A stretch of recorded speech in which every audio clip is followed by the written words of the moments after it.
फूलकोबी रे आपण माने बहुत प्रकार रेसिपी बनैथिबे। केबे आपण माने फूलकोबी रो पत्र पोड़ा बनैचंती? यदि केबे भी आपण माने फूलकोबी रो एई पत्र पोड़ा को बनै नांती ताहले निहाती थरे ट्राई करंतु। आपण माने चुना माछ, बड़ माछ आ छतुरे त अनेक थर पत्र पोड़ा बनैथिबे। अरे आपण माने फूलकोबी रे तयारी एई पत्र पोड़ा को निहाती बनांतु। देखिबे आपण मानको एई पत्र पोड़ा इत्ते पसंद आसीबो जे बार बार बनेवा पे इच्छा करिवे। नमस्कार, मु रश्मि यूट्यूब रे आपण समस्तंको स्वागत करुच्ची। आपण मानकु आज रही पत्र पोड़ार रेसिपी निहाती पसंद आसीबो। वीडियो को संपूर्ण देखिबा पे अनुरोध। एबे चलंतु स्टार्ट करिबा आजिर रेसिपी।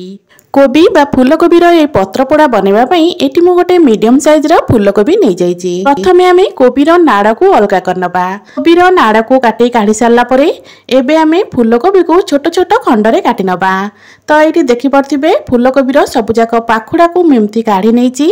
फूलकोबी रो पाखुडा सब को काढी सारला परे एबे ए पाखुडा को आमे पूरा छोट छोट खंड रे काटी नबा। तो एटी देखि परथिबे मु ए कोबी को केते छोट छोट करी काटुची। कोबी रो पत्र पोड़ा बनेला बेले कोबी को एमिति छोट छोट खंड रे ही काटी नेबे। कोबी सब को छोट छोट खंड रे काटी सारला परे ताकू एठी गोटे बड़ बाउल रे मु रखि नैची। कोबी को काटी सारला परे ताकू पाखा पाखी थरे रु दुई थर भलिया भल से मु धोई नेथिली। तो एबे कोबी को आमे रखि नबा साइड रे। एपटे गैस ऑन करी गैस ऊपर गोटे पैन बसै नैची। पैन हमर भल भाबरे गरम ही सारला परे एबे इथरे आमे गोटे चम्मच परिका सोरिष तेल दबा। तेल को एठी आमे भल भाबरे गरम करनबा। तेल भल भाबरे गरम ही सारला परे काटिक जो कोबी आमे रखितिले ना सेई कोबी को एठी आमे देई दबा। कोबी को एठी मो पाखापाखी गोटे रु 2 मिनिट पर्यंत टिके भाजी नेबी।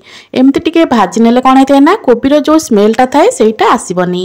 आपण माने चाहिले एई प्रोसेस को स्किप मध्य करि परिबे।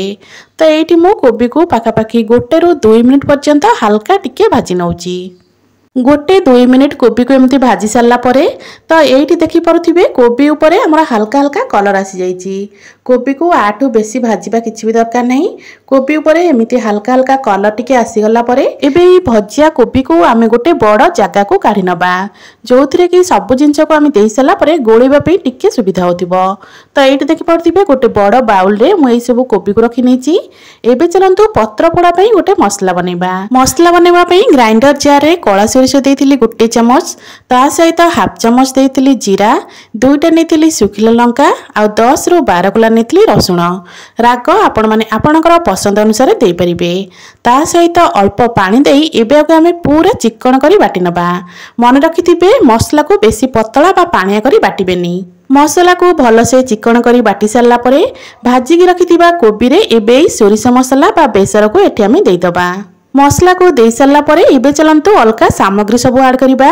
जेमिति कि एठी मु नेथिली गोटे बड़ साइज रो पियाज को एमती छोट छोट खंड रे काटिकी। ता सहित गोटे बड़ साइज रो टमाटो। 3टा नेथिली कंचा लंका निहाती देबे। कंचा लंका रो फ्लेवर टा बहुत ही बढ़िया आस्ताए। ता सहित स्वाद मुताबिक लूण अल्प टिके एठी मु देथिली हळदी गुंड। आपण चाहिले एठी अल्प टिके काश्मीरी रेड चिली मध्ये नै परिबे। ता सहित 2 रु 3 चम्मच परिका कंचा सोरिष तेल एठी आमे दबा जोटा कि पत्र पोड़ा रे निहाती आवश्यक। एबे चलंतु सब जिंस को हाथ रे एमती भल से मिसै नबा। सांग माने आज रही रेसिपी वीडियो को आपण माने को जगार देखुचंती कमेंट करी निश्चय जणीबे। जहा फल कि मु मध्य आपण मानकु धन्यवाद देई परिबी। तो एठी देखि परथिबे सब जिंस को मु पूरा भल से मिसै नेची। सब जिंस को एमिति भल से मिसै सारला परे एबे बाउल को आमे रखिनबा साइड रे। पत्र पोड़ा बनेबा पे एठी मु नै जाईची अल्प कदली पत्र को प्रथमे भल से धुआ धुई करी ताको छोट छोट खंड रे काटि नेथिली। एबे आमे गैस ऑन करी ए कदली पत्र को टिके एपट सेपट करी सेकी नबा। कदली पत्र को एमिति टिके सेकी नेले कोन हेतै ना जेतेबेले आमे कदली पत्र को फोल्ड करिवा सेटा बिल्कुल भी फाटिबनी, बढ़िया से पूरा फोल्ड हो जिवो। तो एई प्रोसेस रे सब जाक कदली पत्र को मु टिके सेकी सारला परे एठी मु 2टा कदली पत्र रखि नेची। ता ऊपरे मसला गोळा कोबी को रखि नबा। मसला गोळा कोबी को रखि सारला परे एबे चलंतु कदली पत्र को फोल्ड करिबा। तो एठी देखि परिबे जेमिति मु कदली पत्र को फोल्ड करिबि ना आपण माने कदली पत्र को सेमिति ही फोल्ड करनेबे। एटा पूरा बढ़िया से फोल्ड होवा सहित बिल्कुल भी मसला बाहर को आसीबनी।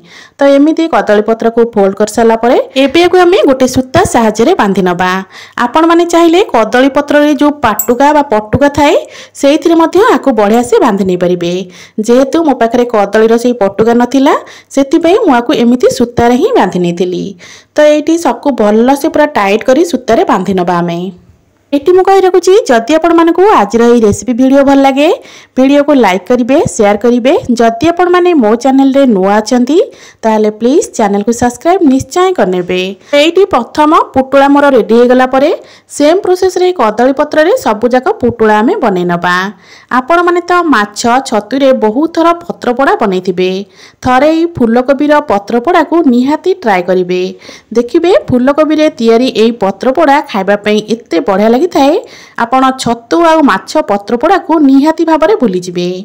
तो ये देखी पड़े सबू जाक पैकेट ये बन सारा पर ये गोटे जाली उपर एमती रखी नहीं एवं चलतु गैस ऑन कर गैस उपर गोटे पैन बसई नवा पैन भल भाव में गरम हो सारापर ये आम 2 ରୁ 3 चामच परिका सोरिष तेल देदेबा तेल को प्रथम भल भाव में गरम करनबा तेल आमर भल भाव में गरम हो सारापर आम जो पैकेट सब बन रखी से पैकेट सब को तेल उपर देदेबा गैस फ्लेम को प्रथम रू हाई रखिथे 2-3 मिनट हाई फ्लेम रे तापर बिल्कुल लो फ्लेम रे आम 10 ରୁ 15 मिनट पर्यंत एपट सेपट कर सेकी नबा।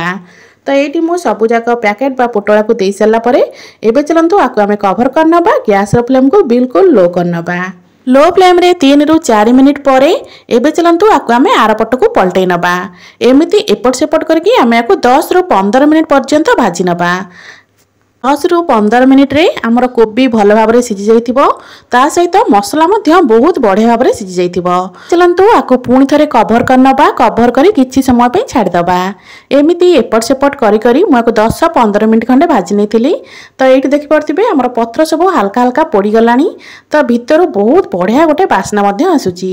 तो एठी आमर पत्र पोड़ा पूरा रेडी हे गलानी एबे चलंतु गैस र फ्लेम को आमे बिल्कुल ऑफ करनबा एबे को किछि समय छाड़ी नबा भल भाव में ठंडा हवा पई भल से ठंडा हो सारा पर मुझे देखा आपण मानक देखु पत्र पोड़ाटा केते बढ़िया बनी देखा ये पत्र पोड़ा जी सुंदर लगुच ना खावाई से सुआदिया लगी थाए आ बास्नार तो पूरा घर ही महकी पखाल भात हो कि गरम भात सबुथ खावाई यहाँ पूरा परफेक्ट रहिबो।